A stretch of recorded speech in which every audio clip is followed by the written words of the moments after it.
ಆತ ಅಂತೆಂತ ಆಸಾಮಿ ಅಲ್ಲ, ಸುಳ್ಳು ಹೇಳ್ಕೊಂಡೆ ಜೀವನ ಮಾಡ್ತಾ ಇದ್ದ. ಶೋಕಿ ಮಾಡೋ ಆಸೆಗೆ ಕಂಡವರಿಗೆ ಮಕ್ಮೇಲ್ ಟೋಪಿ ಹಾಕ್ತಾ ಇದ್ದ. ಪ್ರೀತಿ ಮದುವೆ ಅಂತ ನಂಬಿಸಿ ಮಹಿಳೆಯೊಬ್ಬರಿಗೆ ವಂಚಿಸಿದ್ದ ಈ ಪುಣ್ಯಾತ್ಮ ಇದೀಗ ಪೊಲೀಸರ ಅತಿಥಿಯಾಗಿ ಜೈಲು ಪಾಲಾಗಿದ್ದಾನೆ. ಅಷ್ಟಕ್ಕೂ ಯಾರು ಈ ಆಸಾಮಿ? ಈ ಸ್ಟೋರಿ ನೋಡಿ. ಮಹಿಳಾ ಕಸ್ಟಮ್ ಅಧಿಕಾರಿ ಮೇಲೆ ಅತ್ಯಾಚಾರ, ಬ್ಲಾಕ್ ಮೇಲ್. ಬೆಂಗಳೂರು ಪೊಲೀಸರಿಂದ ಖತರ್ನಾಕ್ ಆಸಾಮಿ ಅರೆಸ್ಟ್. ಈ ಫೋಟೋದಲ್ಲಿರುವ ಈತನ ಹೆಸರು ಕೃಪಲಾನಿ. ಈತ ಮೋಸ ಮಾಡೋದನ್ನೇ ಕೆಲಸ ಮಾಡಿಕೊಂಡಿದ್ದ. ಈಗ ಪೊಲೀಸರ ಕೈಗೆ ಸಿಕ್ಕಿಬಿದ್ದಿದ್ದಾನೆ.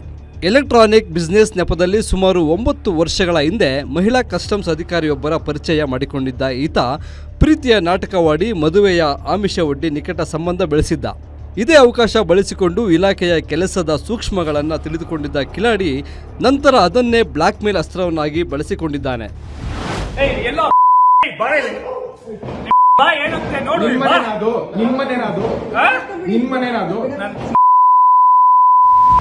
ಇನ್ನು ಈತನ ನಿಜವಾದ ಉದ್ದೇಶ ಬೇರೆಯೇ ಇತ್ತು. ಮಹಿಳಾ ಅಧಿಕಾರಿಯ ಖಾಸಗಿ ಫೋಟೋ ಮತ್ತು ವಿಡಿಯೋಗಳನ್ನು ಇಟ್ಕೊಂಡು ಬ್ಲಾಕ್ ಮೇಲ್ ಮಾಡಲು ಆರಂಭಿಸಿದ್ದ. ತಾನು ಹೇಳಿದಂತೆ ಕೇಳದಿದ್ದರೆ ವಿಡಿಯೋ ವೈರಲ್ ಮಾಡುವುದಾಗಿ ಬೆದರಿಕೆ ಕೂಡ ಹಾಕಿದ್ದನಂತೆ.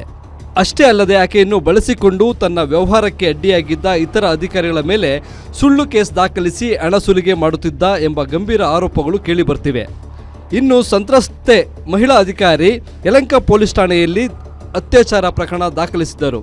ನಂತರ ಈ ಪ್ರಕರಣ ಇಂದಿರಾನಗರ ಪೊಲೀಸ್ ಠಾಣೆಗೆ ವರ್ಗಾವಣೆಯಾಯಿತು.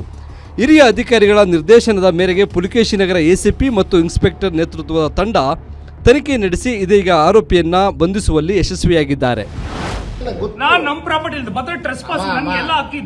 ಪ್ರಾಪರ್ಟಿ ಅದೆಲ್ಲ ಇಲ್ಲ. ಇಲ್ಲಿ ಏನೇನ್ ಪ್ರಾಬ್ಲಮ್ಗೆ ಏನೇನ್ ಮಾತಾಡ್ತೀರಾ? Don't put music in the night. Relax. You have your good time. We have good time. Nah, why do you have to do this? ಈ ಖತರ್ನಾಕ್ ಕೃಪಲಾನಿ ಬರೀ ಈ ಪ್ರಕರಣದಲ್ಲಿ ಮಾತ್ರವಲ್ಲ, ಈ ಹಿಂದೆಯೂ ಹಲವು ವಿವಾದಗಳಲ್ಲಿ ಸಿಲುಕಿದ್ದನು. ಈ ಹಿಂದೆ ತನ್ನ ಮಗ ಕಾಣೆಯಾಗಿದ್ದಾನೆ ಎಂದು ಆತನ ತಾಯಿ ABS ಕಾರ್ಪಸ್ ಅರ್ಜಿ ಹಾಕಿದ್ದರು. ಆದರೆ ತನಿಖೆ ವೇಳೆ ಈತನೇ ಉದ್ದೇಶಪೂರ್ವಕವಾಗಿ ಹೋಟೆಲ್ನಲ್ಲಿ ಅಡಗಿರುವುದು ಪತ್ತೆಯಾಗಿತ್ತು. ಅಂದು ಕೋರ್ಟ್ ಈತನಿಗೆ 2 ಲಕ್ಷ ರೂಪಾಯಿ ದಂಡ ವಿಧಿಸಿತ್ತು. ಹೀಗೆ ಹಂತವಾಗಿ ಜನರಿಗೆ ಮಕ್ಮಲ್ ಟೋಪಿ ಹಾಕುತ್ತಿದ್ದ ಮಹಾಶಯ ಕೊನೆಗೂ ಕಂಬಿ ಎಣಿಸುವಂತಾಗಿದೆ. ನೋಡಿದ್ರಲ್ಲ, ಪ್ರೀತಿ ವಿಶ್ವಾಸ ಅಂತ ಬರುವವರನ್ನ ಕುರುಡಾಗಿ ನಂಬಿದರೆ ಎಂತಹ ಅಪಾಯ ಕಾದಿರುತ್ತೆ ಅಂತ. ಸದ್ಯ ಇಂದಿರಾನಗರ ಪೊಲೀಸರು ತನಿಖೆ ನಡೆಸುತ್ತಿದ್ದ ಈ ಪ್ರಕರಣ ಮತ್ತಷ್ಟು ಅಧಿಕಾರಿಗಳ ಹೆಸರು ಹೊರಬರುತ್ತಾ ಎಂಬುದನ್ನು ಕಾದು ನೋಡಬೇಕಿದೆ. Ajay Kumar, crime bureau, guarantee news, Bengaluru.